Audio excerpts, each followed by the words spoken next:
আমরা শ্রমশক্তি ভবন কেন্দ্র সরকারের শ্রমমন্ত্রী দপ্তরে একটা দাবি দিলাম, দাবিপত্র পেশ করলাম। আমাদের দলের চেয়ারম্যান পীরজাদা নওশাদ সিদ্দিকী ভাইজান এই চিঠি পাঠিয়েছেন। বাংলার পরিযায়ী শ্রমিকরা যেভাবে সারা দেশে মার খাচ্ছে, খুন হচ্ছে, অত্যাচারিত হচ্ছে, এটা বন্ধ হওয়া দরকার। তার দাবিতে নওশাদ সিদ্দিকী ভাইজান চিঠি দিয়েছে। আমাদের একটা প্রতিনিধি দল আমরা আজকে এই মন্ত্রী দপ্তরে চিঠি দিয়েছি। জয়েন্ট সেক্রেটারির সঙ্গে কথা হচ্ছে যে আমরা বাংলার মানুষ কি ভারতের নাগরিক নই? আমরা কি এই দেশের নাগরিক নই? কেন আমরা ভারতের সংবিধানে লেখা আছে যে 14 নম্বর আর্টিকেলের সমাজের জন্য সমান অধিকার আছে, সেই মৌলিক অধিকারের দাবিতে আমরা রাজ্যের বাইরে অন্য রাজ্যে যে কোনো জায়গায় যেতে পারি, যে কোনো রাজ্যে কাজ করতে পারি, সেখানে বসবাস করতে পারি, ব্যবসা করতে পারি। তাহলে বাংলার মানুষ যখন অন্য জায়গায় কাজ করতে যাচ্ছে, বাংলা ভাষা বলার কারণে আজ কেন তাদের উপর অত্যাচার হবে? কেন তারা মার খাবে? কেন খুন হবে? কয়েকদিন আগে দেখছেন জুয়েল রানা, জুয়েল তরতাজা যুবক, তাকে মেরে দিল। উড়িষ্যায় খুন হচ্ছে, মার খাচ্ছে হরিয়ানায়, মার খাচ্ছে রাজস্থানে, দিল্লিতে, মহারাষ্ট্রে। এরকম সেই আফরাজুল থেকে শুরু হয়েছে। আফরাজুল মনে আছে 2019 সালে তাকে শম্ভুলাল পুড়িয়ে কুপিয়ে খুন করেছিল। সেই শম্ভুলাল আজকে তাদেরকে হিরো দেখাচ্ছে।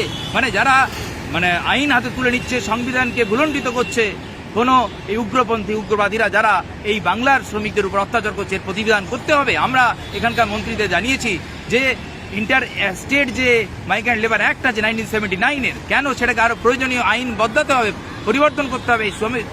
শ্রমিকদের সুরক্ষার জন্য আইন আনতে হবে, এই দাবি আমরা জানিয়েছি। আর না হলে ভোটের আগে এই দিদিকে চাই, দাদাকে চাই, সবার পাশে আছি। কোথায় পাশে আছে? লক্ষ লক্ষ শ্রমিক অন্য রাজ্যে যেতে বাধ্য হচ্ছে। হ্যাঁ, বাংলাতে অন্য রাজ্য থেকে আসে।